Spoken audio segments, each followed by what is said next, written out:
Adam Smith fracasó. ¿De qué estás hablando? Si todos fuéramos por ella.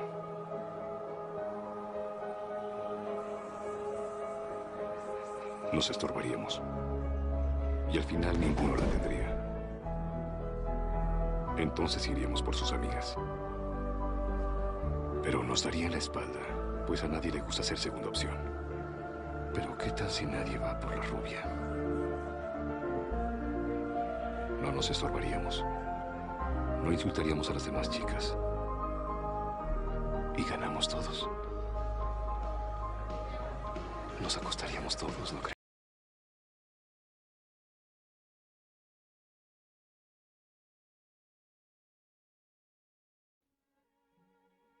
Hola, les voy a presentar mi drama live. Mi nombre es John Forbes Nash y nací en Bloomfield, West Virginia, en los Estados Unidos, donde se conocieron mi papá John Nash y mi mamá Margaret Begin. Mi papá fue un ingeniero electrónico y mi mamá fue una profesora de lengua. Después de que se conocieron, dieron a luz a un hermosísimo niño. Sí, ese soy yo, John Nash. Luego del colegio me di cuenta que tenía una habilidad especial para los números y que no me relacionaba bien con los demás niños. Mientras ellos jugaban fútbol en el patio, yo normalmente me pasaba debajo de un árbol contando números, resolviendo integrales y derivadas y haciendo cosas de esas. Luego de terminar mis estudios en el colegio, entré a estudiar ingeniería química, donde hice un par de semestres, pero mis profesores dijeron que era muy bueno para matemática y sugirieron meterme a estudiar matemática. Por convencimiento de los profesores, me metí a la Carnegie Tech University, donde empecé mis estudios de matemáticas, pero no fue eso sino hasta el año de 1945. En 1948, la Universidad de Princeton me ofreció una beca para poder estudiar allá. Mi doctorado era un gran privilegio para mí. Tenía clases con profesores como Albert Einstein, pero en realidad no me interesaba mucho, por eso no asistía a las clases. Más bien me dedicaba a pensar sobre en qué era lo que en realidad quería estudiar para trabajar mi tema de tesis. Luego, tiempo más tarde, a los 21 años, hice una tesis de 14 páginas que se llamaría La teoría de juegos en economía. Muchos años después la gente lo conocería como el equilibrio de Nash.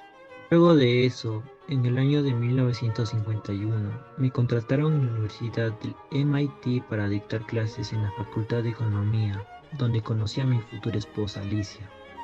Al principio de 1989 empecé a tener alucinaciones con rusos, lo cual me llevó a pensar en otra realidad, por lo cual me diagnosticaron con esquizofrenia paranoide. Durante 20 años pasé internado en un hospital psiquiátrico, pero Dios decidió darme una segunda oportunidad y me dio una patada de vuelta al mundo matemático. Seguir pensando y cosas de esas. En 1994 me gané el Premio Nobel de Economía junto a mis compañeros Jos Hansen Jin y Res Hansel, gracias a que me ayudaron a desarrollar mi idea sobre la teoría de juegos. A lo largo de mi carrera académica tuve muchas aportaciones, matemáticas principalmente, aunque unos fueron aplicados en economía, por ejemplo, la teoría de juegos. En la teoría de juegos se dividen los juegos como cooperativos y no cooperativos. ¿Qué es la teoría de juegos? Esta se encarga del estudio de los juegos, ¿o no? ¿Por qué? Partamos de la siguiente pregunta. ¿Qué es un juego? Si yo te digo la palabra juego, ¿qué es lo primero que se te viene a la mente? Cuando escucho la palabra juego se me viene a la mente el de Hula Hula. Mario Bros. Lo que se me viene a la mente cuando dicen juego es el fútbol. Cuando dicen juego se me viene a la cabeza la palabra 40. Entonces, los de mi izquierda no son juegos y los de mi derecha son juegos. ¿Por qué?